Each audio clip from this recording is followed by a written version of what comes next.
अस्सलाम वालेकुम जी, आप देख रहे हैं सुखन टीवी और मैं हूं वकास अजीज़। आयशरा अकरम टिकटॉकर और रैम्बो, ये दो ऐसे किरदार हैं जिन्होंने मीनार पाकिस्तान के हवाले से जो वाक़या पेश आया उस पर बहुत से क्वेश्चन मार्क खड़े कर दिए हैं।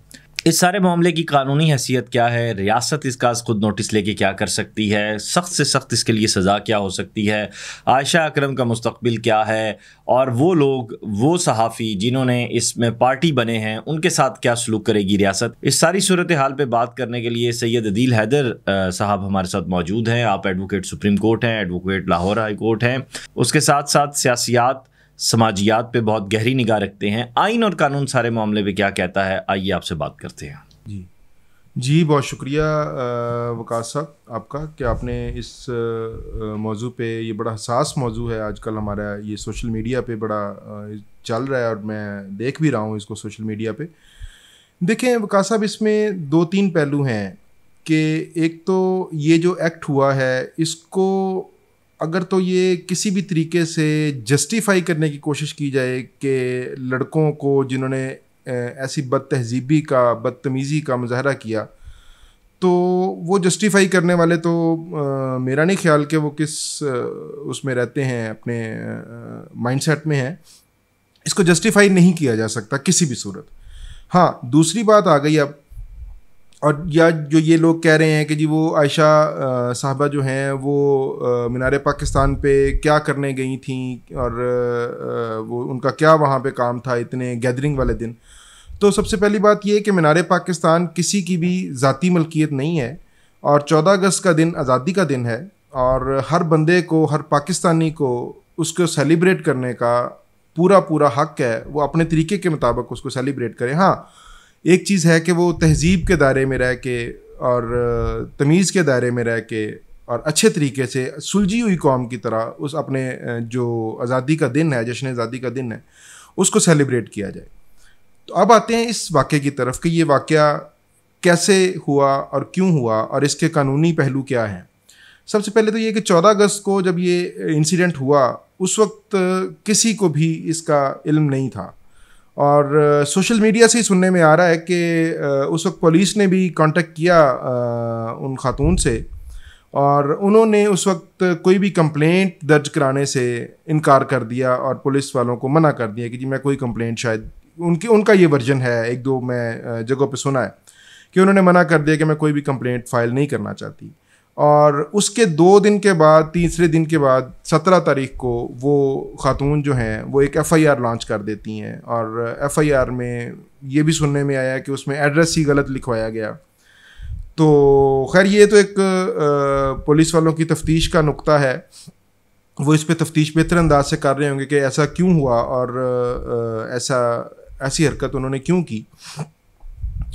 तो दूसरा ये कि जो इसमें कानूनी पहलू है, FIR इसकी दर्ज हो चुकी है।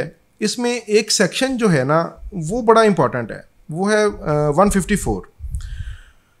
उसकी या तो लाइफ टाइम इम्प्रिजनमेंट है या उसका डेथ सेंटेंस है। तो जो पुलिस जो डिपार्टमेंट है हमारा वो इस पे तफ्तीश कर रहा है। मेरी उनसे ये एक गुजारिश है कि इसमें देखिए उन्होंने 400 बंदों पे एलिगेशन लगाया कि जी 400 बंदा था। तो 400 बंदों में से मेरा नहीं ख्याल कि सारे ही ऐसे होंगे, कुछ शायद उनको बचाने वाले भी होंगे जो कि उन खातून ने, मोहतरमा ने अपने एक दो स्टेटमेंट्स में या एक दो इंटरव्यूज़ जो उनके हुए हैं उनमें उन्होंने कहा भी है कि वो सारे बदतमीज़ी करने वाले नहीं थे। जो उन्होंने एक लफ्ज़ इस्तेमाल किया, खैर मैं तो वो इस्तेमाल नहीं करूँगा, तो बस सारे बदतमीज़ी करने वाले लोग नहीं होंगे, उसमें कुछ बचाने वाले भी लोग होंगे और शायद बदतमीज़ी करने वाले लोग कम हों, बचाने वाले ज़्यादा हों, या इसको वाइस वर्सा भी किया जा सकता है। बहरहाल जो इंसिडेंट हुआ वो इंतहाई जो है ना काबिल मज़म्मत है और उसकी जितनी भी मज़म्मत की जाए और उसकी कम है। और जिस बंदे ने ये हरकत की उसको वाकई सजा मिलनी चाहिए। और इस आपकी बात कर रहा हूँ, इसके फौरन बाद हम देखते हैं कि एक वो रिक्शे वाली वीडियो आ जाती है, फिर उसके बाद कुछ और वीडियोस वाकयात आ रहे हैं। तो सोसाइटी में ये जो गटर उबलना शुरू हो गया, इसको कैसे रोका जा सकता है? इसको कानूनी तौर पर, आईनी तौर पर कैसे इस मामले को सेटल डाउन किया जा सकता है? वरना तो इस तरह तो ये मुआशरा रहने के काबिल ही नहीं रहेगा, सांस भी नहीं कोई ले सकेगा यहाँ पे। देखें वकास साहब, इसमें जो सबसे बड़ा पहलू है ना, माशरती पहलू, वो ये है कि सोसाइटी बहुत हद तक डिटेरियोरेट हो चुकी हुई है। कोई इस्लाह करने वाला नहीं है। कभी तो हम बहुत ज़्यादा लिबरल होते हैं अपने मकसद के लिए, जहाँ पे हमारा मकसद होता है वहाँ पे तो हम लिबरलिज़म का लिबादा ओढ़ लेते हैं, और जहाँ पे इस्लाम का लिबादा ओढ़ना होता है वहाँ पे हम इस्लाम का लिबादा ओढ़ लेते हैं। ये एक कन्फ्यूजन की समझ नहीं आ रही कि ये कौम इतनी कन्फ्यूज़ क्यों हो गई है। एक तरफ रहा जाए, एक तरफ अपनी सिमत चूज़ की जाए कि उन्होंने किस तरफ चलना है। तो ये एक दो वाक़यात हुए हैं, ये एक वो रिक्शे वाला वाक़या हुआ है, या एक दो और वीडियोस वायरल हुई हैं इस हवाले से। अब वो लोग उसकी जो डिस्क्रिप्शन है उसमें यही कहा जा रहा है कि ये इसी 14 अगस्त का ही एक वाक़या है। तो देखिए, सोसाइटी में जो लोग हैं, इतनी फ्रस्ट्रेशन हो चुकी है इस माशरे में, इतनी फ्रस्ट्रेशन हो चुकी है कि वो समझ में नहीं आ रहा कि वो उनके दिलों में क्या है, दिमाग में क्या है, वो करना क्या चाहते हैं, उनकी सिमत क्या है।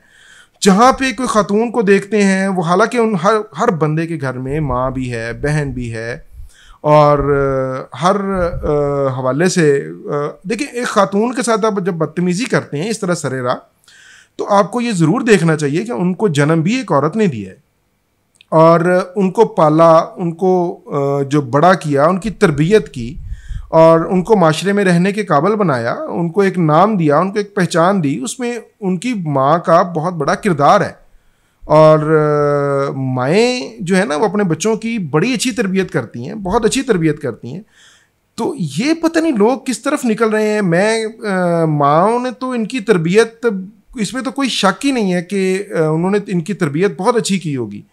अब ये माशरा किस सिमत में जा रहा है, हाँ, कानून इस पे आइन साजी, इसमें कानून साजी होनी चाहिए, और इस पे जो है ना, कोई जो मेंबराने पार्लियामेंट हैं वो इस पे कोई बिल पेश करें कि इसको कैसे रोका जा सकता है, और इनकी कुछ सिमत मुतय्यन की जाए ये माशरे, वरना ये माशरे में ये चीज़ें बढ़ती जाएंगी। और वाकई आपकी बात जो गटर उबलना शुरू हो गया है, ये वाकई में अब ये रोज़ 1 2 1 2 1 2 3 1 2 3 जो सोशल मीडिया पे ये इश्यूज़ हाईलाइट हो रहे हैं। तो वज़ीर-ए-आज़म साहब ने भी इस पे नोटिस लिया है, सीएम साहब ने भी नोटिस लिया है, और पुलिस भी इस पे, जो आयशा अकरम का वाक़या है उस पर तफ्तीश कर रही है, और ये दूसरा वाक़या जो हो गया है इस पे भी तफ्तीश हो रही है कि ये कैसे हुआ। और इसका मेरा ख्याल है कि वो इसकी करवाएंगे, फोरेंसिक करवाएंगे, इसका डिजिटल फोरेंसिक होगा, और वो मेरा ख्याल वो भी लड़का सामने आ जाएगा जिसने ये हरकत, ऐसी नाजेबा हरकत की है रिक्शे के अंदर, चलते रिक्शे के अंदर।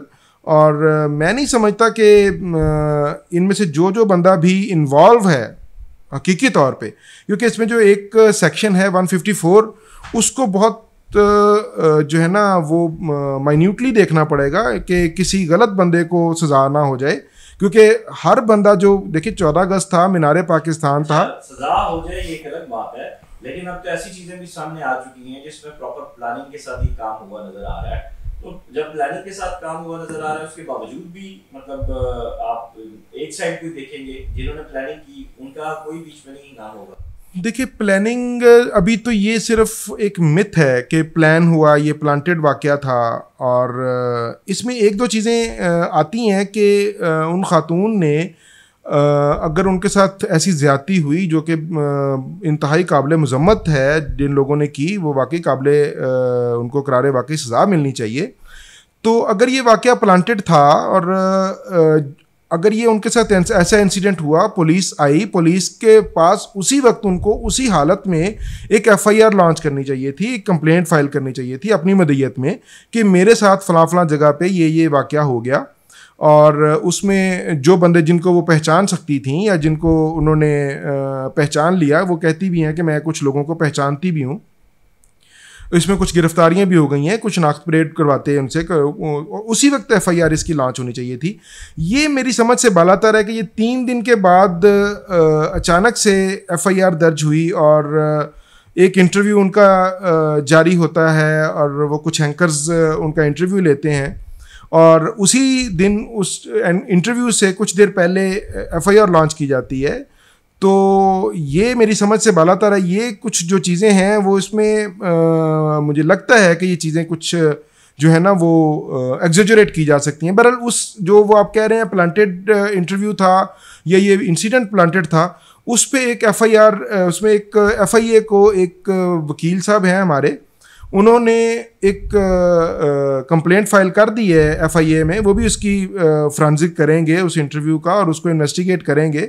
और अगर ये वाकया प्लांटेड हुआ एफआईआर वाला, देखें ये वाकया तो प्लांटेड नहीं हो सकता कि वो खातून गई और जानबूझ के उन्होंने ये सारा कुछ करवाया। ऐसा तो मैं नहीं समझता कि कोई भी खातून खा वो जैसी भी है, ऐसा कोई वाकया वो खुद के साथ ऐसा वाकया करवा सकती है। मेरा तो इस पर बड़ा पक्का यकीन है कि ऐसा वाकया प्लांटेड नहीं हो सकता।